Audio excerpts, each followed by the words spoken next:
राधे राधे भक्तों। आज मैं फिर आपके पास एक प्यारे और प्रसिद्ध मंदिर के बारे में जानकारी देने आ गई हूँ। आज हम बात करेंगे घोड़ाखाल मंदिर, जिसे गोलू देवता या गोलजू देवता के मंदिर के नाम से भी जाना जाता है, जो कि उत्तराखंड के नैनीताल में स्थित एक प्रसिद्ध मंदिर है। न्याय के देवता गोलजू में जन जन की आस्था है। गोलजू के मंदिरों में अर्जी लगाई जाती है और मनोकामना पूरी होने पर श्रद्धालु जिस मंदिर का जो विधान होता है उसे पूरा करते हैं।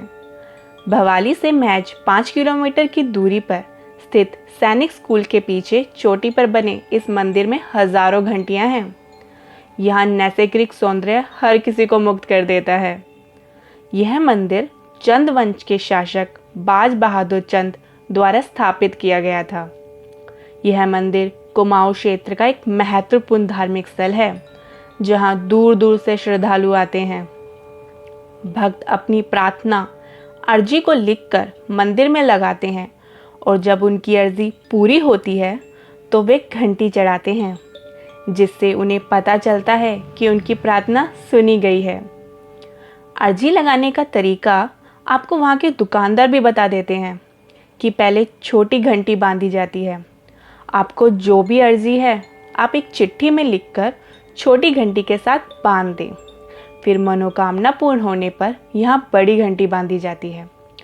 घोड़ाखाल मंदिर में हजारों घंटियाँ हैं, जो मंदिर की दीवारों से लटकती हुई दिखाई देती हैं, जो इस बात का प्रतीक है कि कितने भक्तों की प्रार्थनाएं यहाँ सुनी गई हैं और कितने भक्तों की मनोकामना यहाँ पूर्ण हुई हैं।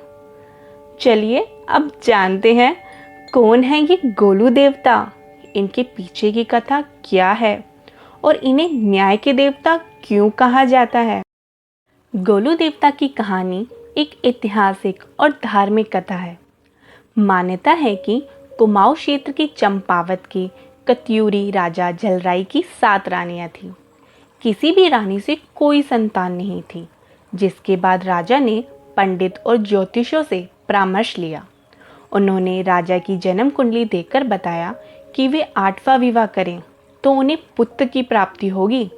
जिसके बाद एक दिन राजा झलराई ने आधी रात को सपने में नीलकंठ पर्वत पर बैठी कलिंका नामक सुंदर कन्या को देखा और दूसरे दिन यह बात सभी दरबारियों को बताते हुए अपनी सेना के साथ नीलकंठ पर्वत की ओर चल दिए। काफी वर्षों बाद उन्हें तपस्या में लीन कलिंका मिली। राजा झलराई ने अपना परिचय कलिंका को बताया कि 7 रानियां होने के बावजूद मेरी कोई संतान नहीं है और कलिंका से अपनी 8वीं रानी बनने का निवेदन किया। कलिंका ने राजा को सलाह दी कि वे साधु के पास जाकर शादी की अनुमति मांगे। जिसके बाद साधु ने राजा की पीड़ा सुनकर विवाह की अनुमति दे दी। रानी कलिंका से राजा को संतान हुई तो दूसरी रानियों ने जलन के कारण बच्चे की जगह पर खून से सना सिलबट्टा, एक प्रकार का पत्थर, रख दिया और बच्चे को खतरनाक गायों की गौशाला में फेंक दिया।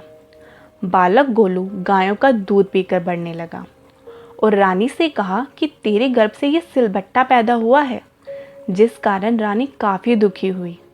रानियों ने गौशाला जाकर देखा कि नवजात बालक सुरक्षित है। उन्होंने उसे बिच्छू घास की झाड़ियों में फेंक दिया। जब सारी चाल नाकामयाब रही तो आखिर में उन्होंने एक काठ के संदूक में बच्चे को रखा और काली नदी में फेंक दिया। संदूक 7 दिन तक बहते बहते 8वें दिन गोरी घाट में भाना मछुआरे के जाल में फंस गया। भाना मछुआरे ने संदूक खोलकर देखा, उसमें हंसता खेलता बच्चा निकला। मछुआरे को कोई संतान नहीं थी। ऐसे में वह बच्चे को घर ले गया और उसे पालने लगा। बच्चे का नाम गोलू रखा गया। गोलू ने सपने में एक बार अपनी माँ कलिंका और पिता झलराई को देखा और वह सब वृत्तांत भाना को बताया। यह भी कहा कि वे ही मेरे असली माँ बाप हैं। गोलू ने अपने माँ बाप से घोड़ा मांगा। भाना ने एक लकड़ी काठ का घोड़ा बनाकर दे दिया। वह काठ के घोड़े को घुमाने ले गया। एक बार वह अपने घोड़े को पानी पिलाने उस जगह ले गया जहाँ वे 7 रानियां नहा रही थी। रानियों ने उसके घोड़े को पानी न पीने दिया। उन्होंने कहा कि काठ का घोड़ा पानी कैसे पी सकता है। गोलू ने उत्तर दिया कि जब एक औरत सिलबट्टे को जन्म दे सकती है तो काठ का घोड़ा कैसे पानी नहीं पी सकता।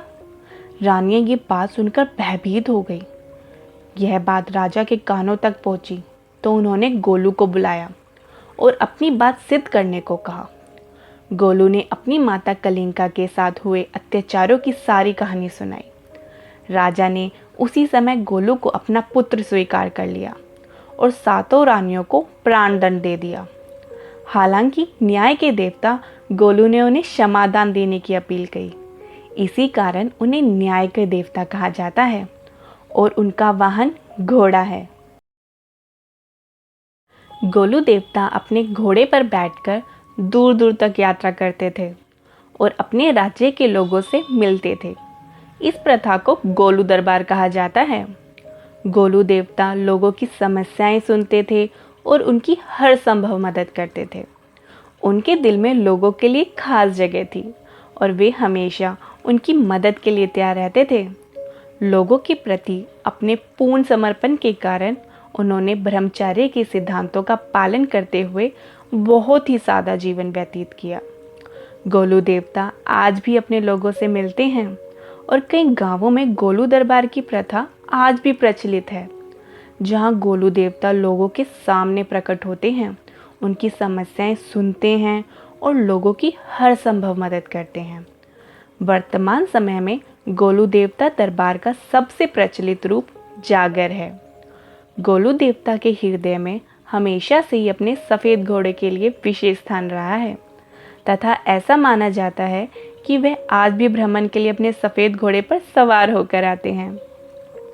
गोलू देवता को गौर भैरव शिव का अवतार माना जाता है और पूरे क्षेत्र में उनकी पूजा की जाती है। भक्तों में उनकी प्रति गहरी आस्था है और वे उन्हें न्याय के देवता के रूप में मानते हैं।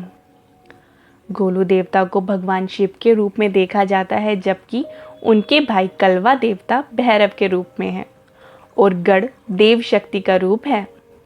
उत्तराखंड के कुमाऊं और गढ़वाल क्षेत्रों के कई गांवों में गोलू देवता को एक प्रमुख देवता, इष्ट या कुल देवता के रूप में भी पूजा जाता है।